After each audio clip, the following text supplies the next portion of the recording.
bandeko na nga toza na pasi, toza vraiment déçu.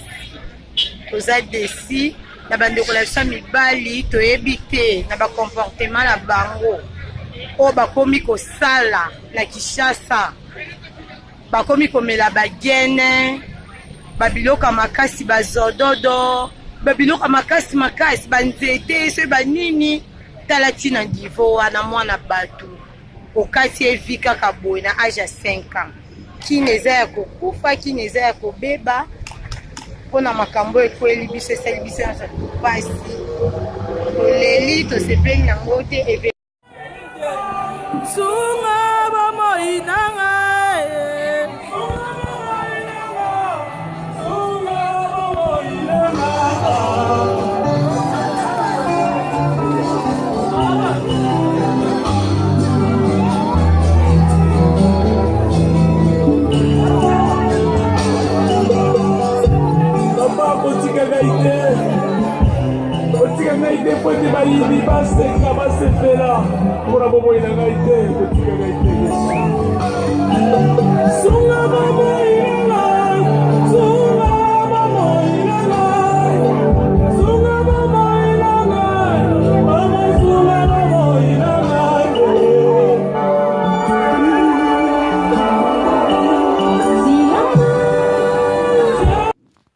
bandeko pasi vraiment na motema ndenge tozomona video oyo vraiment esali pasi mingi na motema kotala likambo nini oyo ekoleli famille oyo na kati ya bamapangu na biso na Kinshasa na makambo ya kofutela ba voisin juste kaka kovanda na ba voisin avandaka na ndako na ye aza na ndeko na ye ya mobali asi akoli ndeko na ye ya mobali na age ya 45 ans mais avandaka na nsima ya leki na ye ya mwasi leki na ye ya mwasi wana aza na ndako na ye ya libala. Bandeko na nga nde bozotala kaka video oyo pasi penza pe mawa kotala voisin mosusu oyo avandi na pembeni wana na mwana na ye kaka moko oyo ye abota kaka mwana na ye moko ya liboso pe na age ya 5 ans mwana ya mukie boye. Bandeko nini ekomeli mwana wana papa oyo ya age ya 45 ans po papa oyo bakangi ye deja aza na makala na ministre tozoloba boye papa oyo aza na makala mais jugement ya mokili esalami pe jugement ya Nzambe ekosalama po na mwana oyo pasi na motema oyo papa oyo apesi na libota na ye.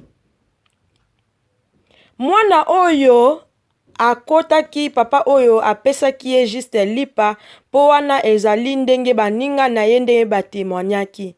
Papa oyo abengaki mwana oyo akoti na ye na kati ya ndaku lokola ndeti aya kozwa lipa.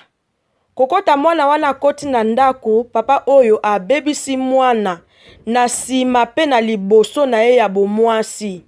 Papa oyo apandi mwana na ndenge moko bandeko ya impossible. Somo ya likambu oyo pasi na motema na likambu oyo. Mwana oyo ya 5 ans asalaki papa oyo likambu nini. Oyo lelo papa oyo apesi abimisi ye victime. Vraiment pasi na motema azui kaleson oyo mwana alataki akangi ye yango na munoko po mwana atia makelele te. Lara monike apanzi mwana mabe mwana na pema wana ya kaleson azaki nango na munoko na ye. Azui mwana lara kati motema na pema pe na emotion. Azui mwana lisusu abuki mwana kingo. Sikoyo lokola beau-frère na ye na ndeko na ye ya mwasi bazalaki te na ndaku. Batikaki ye na ndaku na bana misusu ya mike ya ndeko na ye ya mwasi. Azui mwana wana ya muke ya mwasi, mwana ya bana ya ndeko na ye ya mwasi mibale. Abimi na bango, azui mwana ya bato ya bomi na kati ya ndaku.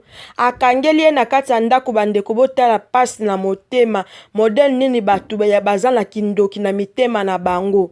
Toyebi te likambo eza zododo, ubie likambo eza bato ya basense occulte o batelemi, pona kosala ka makambo ya mabe na mokili na biso. azwi abimi ake apesi pe fongola na maboko ya mama ya mwana ya oyo ya bomi, apesi ye fongola ya ndako. Akangi ndako, azwi bana wana mibale akei na bango. Kokende ndenge akendaki na bango bandeko, nzambe oyo alalaka te, nzambe na bomoi.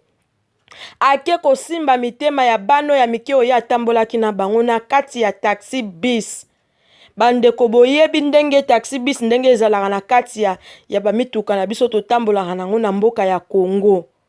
Na kati ya mutuka, abana wana mibale nzamba simbi bango kotala makila ya mwana wana ndenge gangaki likolo ya papa wana.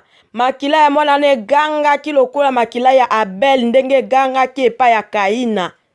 Bandeko bana wana babandi koloba noko yo nini osali obomi de kamaradi na biso batangi kombo ya mwana.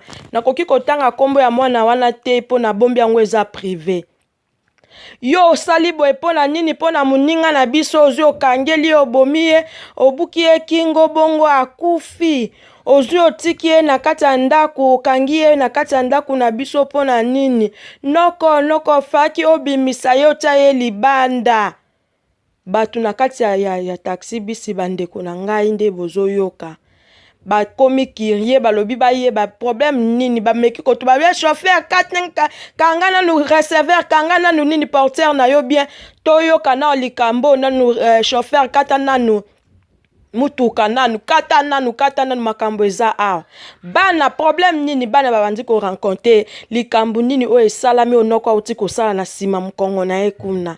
Bandeko likambo asomo taxi bis est tourné que ti na la police. Bana wana bazwi balandi ti baye koya na ndaku bakomi na ndaku na la police balobi problème moko eleki na ndaku lupango awa te batu balobi problème eleki na lupango awa te abi oui problème eleki na lupango awa wapi ndaku ango batundi bana wapi ndaku na bino bana balobi ndaku na biso awa noko apesa ki fongole pa na noko apesa ki fongola na ndaku ya muninga na biso akufi mama na bango. Batuni mama na bango babi oyebi likambo esami na ndako bapesa fongola ya lobi na yebi likambo te alobi na yebi likambo te babi okay loko oyebi likambo te pesa fongola tokota totala yo moko mona likambo nini oyo ekomeli soki eza ya solo bano bazoloba ubi eza ya solo te poto arrêter muto asali crime oyo mais tozolinga to vérifier soki eza ya solo oyo bana oyo bazoloba. Bandeko nanga bakota boye likambo ya somo modeli mwana akufi modeli mwana panzani bandeko oyo likambo ya somo. Vraiment pona nini boye kopesa famille oyo pasi. Mutu oyo asali likambo oyo en tout cas pasi na motema. Ebele ya basi oyo batondi na mokili oyo. Bandumba epai. Bandumba epai. Batu musulu pe baoluka ngo pe ya ofele po bazwa. Papa oyo vraiment ye amonaki te vraiment mona bato ya mukie boye vraiment. Mes condoléances makasi mingi vraiment na famille oyo pona likambo ya mwana oyo ya 5 ans. Nzambe vraiment ya lola oyo asudaka mitema ya bato. Akende ko sude motema ya papa oyo akufelisi mwana na ye ya mukie ya age ya 5 ans. Akende ko sunga pe akende ko sude motema ya mama oyo aboti mwana na ye na pasi ya kobota. Pe mwana akolisi na age ti ya 5 ans na pasi na motema oyo papa oyo aviole ye pona akabola ye na mama na ye. Nzambe ya lola akata likambo oyo pe akonsole motema ya mama oyo. Bandeko balandi wana nde ezalaki information mukie nazwaki pona na partager na bino vraiment pasi na motema. Mes condoléances na famille oyo.